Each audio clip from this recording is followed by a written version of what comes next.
롯의 선택과 아브라함의 선택에 대해서 말씀을 나눕니다. 우리는 살아가면서 모든 것을 선택하며 살아갑니다.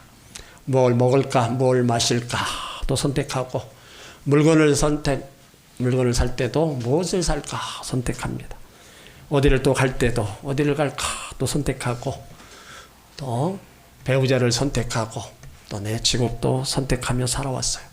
그러니까 우리 삶에는 선택의 연속입니다. 어떤 선택은 10년을 좌우하고 어떤 선택은 30년, 50년, 평생을 좌우합니다. 그런데 믿음의 대상을 누구로 선택하느냐에 따라서 영원까지 좌우하기도 합니다. 그러니까 선택은 인간의 행복과 불행을 결정하는 중요한 기준이 되는 겁니다. 오늘 현재의 모습은 지나간 과거의 선택에 대한 결과입니다. 여러분들이 지나간 시간 동안에 그래도 선택을 하나하나 잘해왔기 때문에 오늘 이 자리에 있는 거고, 지금의 또 기름지고 윤택한 삶을 누리고 있는 겁니다. 또한 선택은 방향을 정하는 겁니다. 생각이 결과를 낳는 것처럼 선택도 결과를 낳습니다. 그래서 인생의 가장 어려운 것이 선택이고, 선택은 순간이지만 결과는 영원한 겁니다. 또 선택은 미래입니다. 선택을 잘하면 행복하고 선택을 잘못하면 불행합니다. 나의 미래를 결정하는 선택, 내가 하지만 그 선택이 나를 만들어가는 겁니다. 우리는 하나님의 자녀로서 모든 것을 선택할 때 하나님 중심으로 선택하고 결단한다면 그 모든 일에 하나님이 합력하여 선을 이루어 주시는 것을 보게 될 줄 믿습니다. 오늘 말씀이 하나님 중심의 선택과 인간 중심의 선택이 어떤 결말을 가져오는가를 이야기하고 있는 겁니다. 이것이 처음에는 아무것도 아닌 것 같지만 시간이 지나면서 이제 점점점 차이가 나서 천국과 지옥까지 차이가 나는 겁니다. 그러므로 우리가 하나님 백성으로서 우리가 어떻게 무엇을 선택하며 우리가 살아가야 되는가를 오늘 깨닫고 바른 선택을 하는 귀한 시간이 되시길 바랍니다. 아브라함은요, 조카 롯을 데리고 갈대아 우르를 떠나 하나님이 지시한 땅으로 갔어요. 근데 그곳에 흉년이 들어서 애굽으로 내려갔다가 그곳에서 애굽 왕에게 아브라함이 아내를 빼앗깁니다. 그러나 하나님이 또 그 아내를 보호해서 다시 찾게 만들고, 애굽 왕은 다시 아브라함에게 금은보화를 다시 풍성히 주고 그들이 가나안에 돌아오게 됩니다. 아브라함이 소떼와 양떼가 많아지면서 부자가 되었는데, 이때부터 아브라함의 목자와 롯의 목자가 서로 다툼이 일어나는 거예요. 아브라함이 롯에게 얘기합니다. 우리가 한 가족인데 어떻게 서로 싸우는 것이 합당하냐? 우리가 싸우는 것이 합당치 않고 아름답지 못하니까 차라리 나를 떠나라. 내 소유를 줄 테니까 나를 떠나라는 거예요. 오늘 9절에 보면 내 앞에 온 땅이지 아니한 나를 떠나라. 내가 좌하면 나는 우하고 내가 우하면 나는 좌하리라. 그러니까 아브라함은 재산적 부유함보다도 다투는 것이 싫은 거예요. 그리고 하나님이 어떤 분인 것을 알고 하나님께 자기 모든 것을 맡기면서 먼저 조카 롯에게 양보할 수 있는 결정권을 주는 겁니다. 그러니까 이쯤 되면 사람이 양심이 있으면 욥의 태도는요, 작은아버지 죄송합니다. 제가 작은아버지 덕분에 여기까지 왔습니다. 나를 용서하시고 작은아버지 먼저 택하십시오. 그래야 되는 게 사람의 도리예요. 근데 롯은 선택하라고 하니까 먼저 선택을 해요. 10절 말씀해 보니까 롯이 눈을 들어 요단을 바라보니까 소할 땅은 물이 넉넉하고 푸른 초장이 널려 있는 겁니다. 그 땅을 보니까 애굽 땅 같고 에덴 동산 같이 보였어요. 그리고 그쪽은 문화와 문명이 발달한 소돔과 고모라가 있었습니다. 그래서 11절에 보면 요단 온 뜰을 택하고 동으로 옮기니 그들이 떠났습니다. 그러니까 눈에 보기에 좋은 조건을 떠난 욥의 모습을 볼 수 있어요. 그러면 이것은요, 지금으로 얘기하면 물질 앞에서 하나님보다 세상을 선택하고 떠난 겁니다. 눈에 보이는 거, 인간의 정욕과 안목의 정, 이생의 자랑, 너무 즐겁고 그것을 즐기기 위해서 이제 떠난 거나 마찬가지입니다. 아브라함은 가나안 땅에 거하였지만 롯은 평지 성읍을 머무르면서 장막을 옮기기 시작해요. 바로 죄악의 도성 소돔까지 이르는 거예요. 롯이 바라본 것은요, 세상적으로 최상의 조건입니다. 하지만 그 소돔이 어떤 것인지를 알았다면 결코 가진 않았을 겁니다. 그 죄악에 가득한 소돔성, 화려하고 쾌락이 있는 곳에는 항상 죄가 있습니다. 그곳이 죄악의 도성인지를 보지 못하고 13절에 보면 롯이 선택한 그곳을 향해서 소돔 사람은 악하여 여호와 앞에 큰 죄인이었더라. 결국은 그 죄악의 도성에서 이제 하나님의 바로 불화의 심판을 면할 수가 없는 거예요. 훗날에 롯은 재물을 다 빼앗기고 포로로 잡혀가게 됩니다. 창세기 12장 2절에 보면 소돔에 거주하는 아브라함의 조카 롯도 사로잡고 그 재물까지 노력하여 갔더라. 그 악한 사람들이 롯이 가지고 있는 재물 다 가져가고 롯을 사로잡은 거예요. 그리고 그 비옥했던 땅 저주를 받아서 유황불로 멸망을 당합니다. 창세기 19장 24절에 여호와께서 하늘 곧 여호와께로부터 유황과 불을 소돔과 고모라에 비같이 내리사 그 성들과 온 들에 바로 거주하는 모든 백성이 땅에 난 것을 다 엎어 멸하셨더라. 물이 넉넉하고 비옥한 땅이었지만 거기 거하는 사람들이 악하기 때문에 불의 심판을 터뜨린 거예요. 그러니까 겉으로 보기에는 아름답고 좋은데 속에는 죄악으로 썩어서 하나님의 유황불의 심판을 받은 겁니다. 그래도 다행히 롯의 아내가 그곳에 천사의 도움으로 소돔성을 빠져나왔어요. 천사가 얘기합니다. 가면서 절대로 뒤를 돌아보지 말아라. 근데 롯의 아내는 뭐가 미련이 남아서 그런지 자기가 머물렀던 소돔성을 바라보는 순간에 소돔 기둥이 되고 맙니다. 그러니까 롯이 좋게 보이는 환경을 갖다가 죄악의 도성에서 하나님 앞에 심판을 받은 거예요. 자, 그러면 롯의 비극은 어디서부터 시작됐어요? 좋은 환경을 바라보고 세상을 바라보고 선택하면서 아브라함을 떠난 겁니다. 왜 아브라함을 떠난 게 비극이냐? 아브라함을 떠난 거나 하나님을 떠난 거나 마찬가지입니다. 아브라함은요, 하나님을 믿는 믿음의 사람이었고 하나님께 복을 받은 축복의 사람이었습니다. 하나님을 믿는 믿음의 사람, 축복의 사람을 따라다니면요, 나도 믿음의 사람이 되고요, 나도 축복의 사람이 되는 겁니다. 우리 주위에 사람을 잘못 만나 고통당하고 어려움당하고 배신당한 사람 많이 있습니다. 누구를 만나느냐에 따라서, 누구를 따라가느냐에 따라서 그 앞날에 엄청난 영향력을 다가오는 거예요. 롯은 하나님을 떠나 육신이 좋아하는 소욕으로 판단하고 간 거예요. 결국은 세상과 물질을 따라갔기에 그곳에서 바로 하나님의 심판을 받을 수밖에 없는 거예요. 우리가 인생을 살아가면서 항상 많은 갈림길이 있죠. 그 중에 둘 중에 하나를 선택해야 할 때가 참 많이 있습니다. 하나님이냐 세상이냐. 자, 그때 무엇을 선택하느냐에 따라서 나와 내 후손의 행복과 불행이 결정되기도 합니다. 현실의 문제를 롯과 같이 탐심의 눈으로 보고 우리가 선택한다면 안 돼요. 그것은 그때뿐이고 그 시간이 점점점 나를 죄악의 길로 몰아가는 겁니다.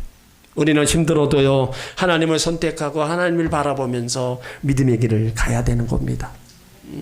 오늘 롯의 결말을 보신다면 여러분, 우리가 결코 하나님을 떠나 세상으로 향하는 그런 어리석음을 범해서는 안 됩니다. 물론 롯의 마음과 선택은 우리 삶의 실제와 비슷합니다. 우리를 유혹하는 것 많습니다. 세상에 우리를 끌어대 당기는 것, 육체의 소욕을 당기는 것들이 너무나 많아요.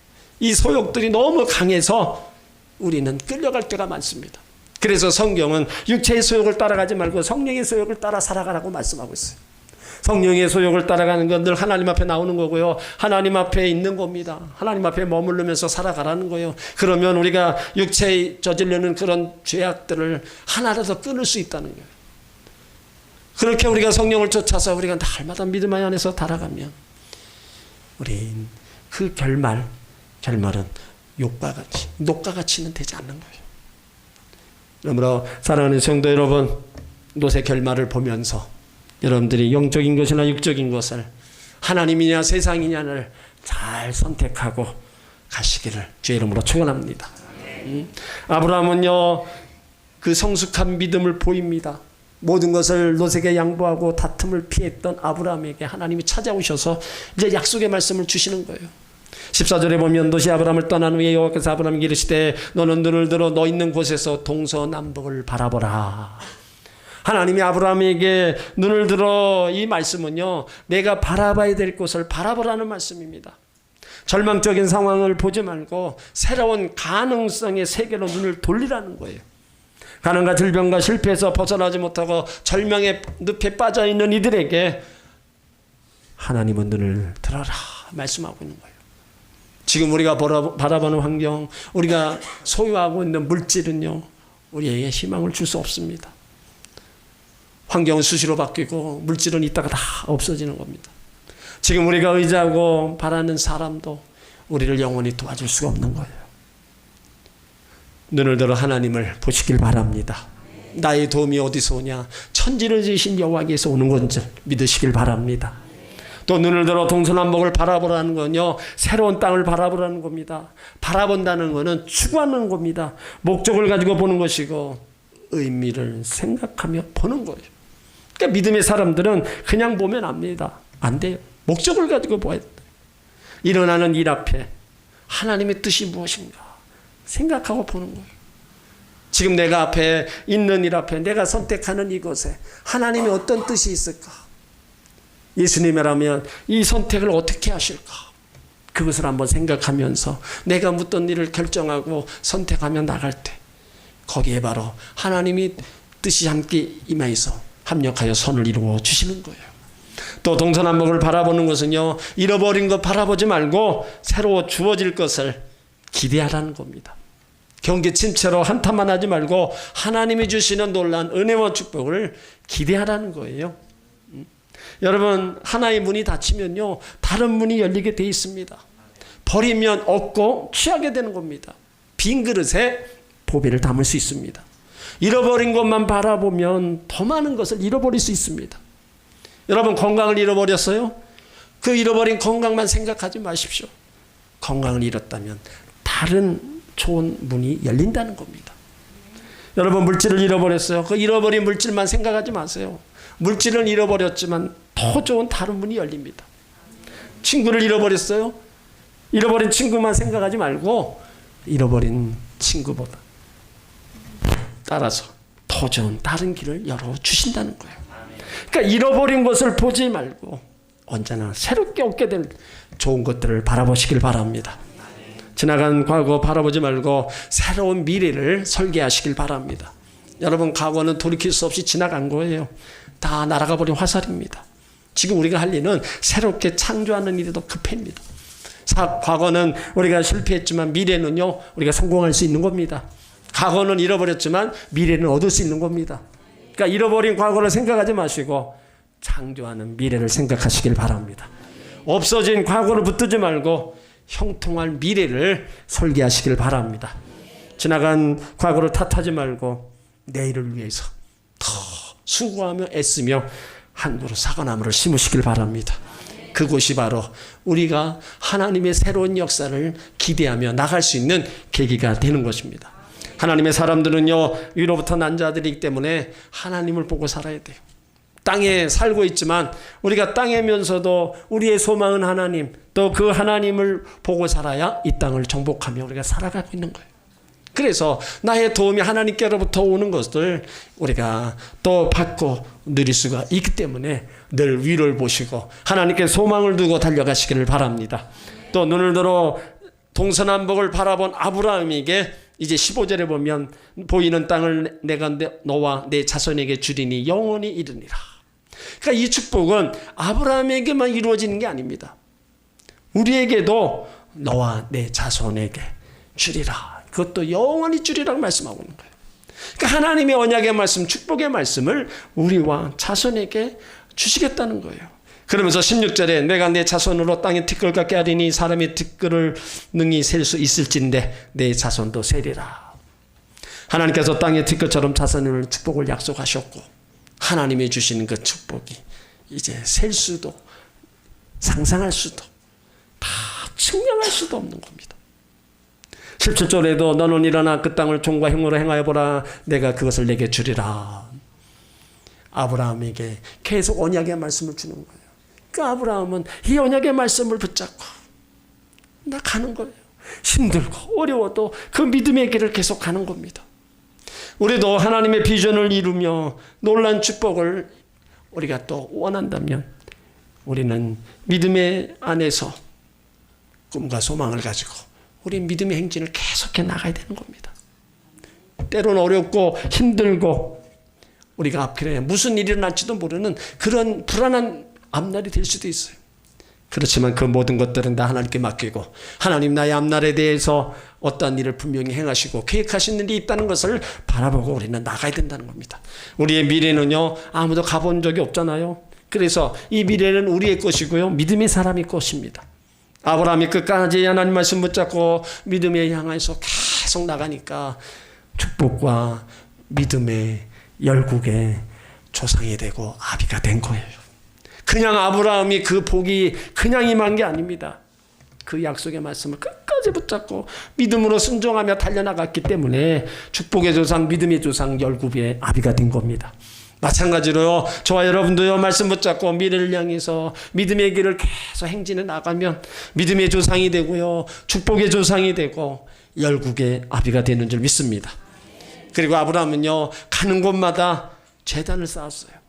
하나님의 은혜를 생각하니까 너무 감사한 거예요. 자기 아버지가 우상 숭배하면서 우상을 섬겼던 그 집안에서 아브라함을 불러냈잖아요. 불러내서 그를 가나안 땅으로 인도해 가면서 순간마다 분초마다 하나님이 도와주시고 그에게 은혜와 복을 더해 주신 거예요. 그러니까 그 은혜가 너무 감사해서 가는 곳마다 제일 먼저 한 게 단을 쌓은 거예요. 여러분, 우리도 마찬가지입니다.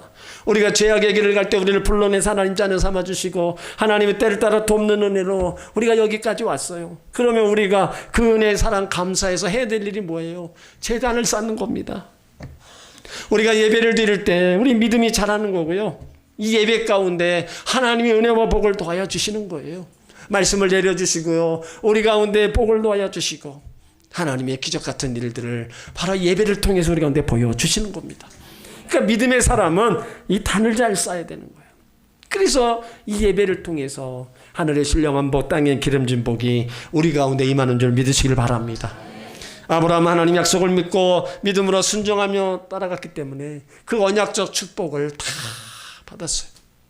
그런데 갈라디아서 3장에 보면 아브라함이 그 받은 복을 얘기하면서 아브라함의 후손인 우리에게도 그 복을 주시겠다고 약속한 거예요. 하나님께서 아브라함에게 주신 복 중에 처음 복이 바로 믿음의 복입니다. 믿음은 선물이기 때문에 믿음이 복이라는 거예요. 우리가 아무리 믿고 싶어도 믿어지지 않으면 믿을 수 없습니다. 예수 믿으라고, 하나님 살아계신다고, 죽은 자를 살린다고 그렇게 얘기해도 안 믿어지면 못 믿는 거예요. 그러니까 안 믿어지니까 교회를 안 오고 하나님을 떠나는 거예요. 여러분, 하나님 살아계심이 믿어지고 예수님이 나를 위해서 십자가에 못 박혀 죽으시고 나를 구원하신 것이 믿어진다면 그 자체가 복입니다. 아브라함은요, 하나님을 믿었을 때 하나님의 존재, 하나님의 능력을 믿고 하나님의 전능하심을 믿고 약속하신다는 건 다 이룬 건다를 믿었어요. 그러니까 믿음이 흔들림 없었어요. 그러니까 하나님이 그 믿음의 역사를 베풀어 주셔서 그에게 약속하신 것을 다 준 거예요. 바라기는 저 여러분도 언제 어디서나 어떤 상황에서나 하나님의 존재와 능력을 믿으시길 바랍니다. 아브라함의 믿음의 복이 여러분에게도 있기를 주의 이름으로 축원합니다. 또 아브라함에게 주신 복은요, 칭의 복입니다.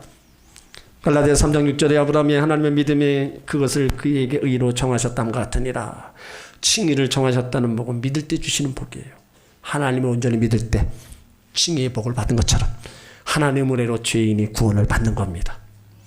하나님을 온전히 믿고 바로 구원받는다. 예수 그리스도로 말미암아 우리가 구원받은 백성이 된다는 거, 이것 또한 엄청난 복입니다. 여러분, 구원은 아무에게나 주어지는 게 아니잖아요. 예수님을 통해서만 구원이 우리 가운데 주어지고 그 구원이 영원 구원, 그 구원이 결국은 하나님 앞에 가는 겁니다. 이것은 우리가 빼앗겨서도 안 되고 이 구원의 은총을 받은 우리들은 정말로 감사하면서 우리가 대전을 잘 쌓고 나가야 되는 거예요. 그리고 아브라함처럼요, 아브라함의 자손이 되는 그 복을 우리 가운데 주셨어요. 그런 점 믿음으로 말미암는 자들은 아브라함의 아들인 줄 알지어다. 예수 믿고 구원받아 하나님의 자녀도 되었고 아브라함의 후손으로 그 아브라함의 복을 받는 자들이 되었다는 겁니다. 갈라디아서 3장 8절에 보면 또 하나님이 이방을 믿음으로 말미암아 의로 정하실 것을 미리 성경에 미리 알고 먼저 아브라함의 복음을 전하되 모든 이방인이 너로 인하여 복을 받으리라 하였다. 그래서 아브라함이 받은 복을 보면요, 믿음의 복을 받고 구원의 복을 받고 이름이 창대케 되는 복을 받고 자손의 복을 받고 땅을 기업으로 받는 복을 받았어요. 그렇다면 아브라함의 후손이 우리도 하나님을 따라 믿음으로 순종하며 나갈 때 아브라함의 복을 받게 될 줄 믿습니다. 여러분 모두가 정말로 하나님 잘 섬겨서 믿음의 복, 구원의 복, 이름이 창대케 되는 복, 자손의 복, 땅을 복을 받는 여러분들 되시기를 주의 이름으로 축원합니다. 우리는 놋과 아브라함을 보면서 세상이냐 하나님이냐, 여러분 이 한순간의 선택이 얼마나 큰 영향을 끼치는가를 우리는 알아야 됩니다. 지금은 몰라요. 그렇지만 시간이 지나면서 하나님을 택한 사람과 세상을 택해서 가는 사람의 차이는요, 확연히 달라지는 겁니다. 하늘과 땅 차이, 천국과 지옥처럼 달라지는 거예요. 그래서 하나님은요, 우리 가운데 신명기 30장에 생명과 복과 사망과 저주를 우리 앞에 놨다 그랬어요. 자, 생명과 복, 사망과 저주. 여러분이 택하라면 뭘 택하겠어요? 사망과 저주를 택하는 사람은 없을 겁니다. 예수 안 믿는 사람도 다 생명과 복을 택할 거예요. 근데 그 생명과 복을 주시는 분이 누구냐? 하나님이라는 거예요. 그러면 하나님을 택해야 되는데 자꾸 하나님은 택하지 않고 생명과 복을 원하는 거예요. 여러분 하나님 안에요, 예수님 안에 그 모든 게 다 들어있습니다. 그러니까 우리가 예수님을 택하고 하나님을 택하고 가면은 그것이 생명과 복의 길을 가는 겁니다. 그래서 너와 네 자손이 살기 위하여 생명과 복의 길을 택하라고 말씀하고 있는 거예요. 복과 저주는 바로 우리의 선택에 달려있는 겁니다. 하나님 우리 가운데 자유의지를 주셨어요. 그것도 선택할 수 있는 자유의지. 그런데 그 모든 선택의 책임은 바로 나에게 있는 겁니다. 내가 무엇을 선택했느냐, 그 결과도 다 내 책임이고, 내가 하나님을 택했느냐 세상을 택했느냐 그 마지막에 모든 책임도 결국에는 다 내가 당하는 겁니다. 똑같은 세상에 살고 똑같은 시간을 보내면서 살아가는 우리들, 마음먹기에 따라서 한 사람은 성공하고 한 사람은 실패하고, 한 사람은 복을 받고 한 사람은 저주를 받고, 한 사람은 천국 가고 다른 사람은 지옥 갑니다. 뭐가 그것을 만들었어요? 내 마음에 어떤 것을 선택하느냐에 따라서 그렇게 달라지는 겁니다. 여러분들은 생명과 복을 선택한 사람들입니다. 그러므로 하나님으로 계속 이 생명과 복의 길을 가시길 바랍니다.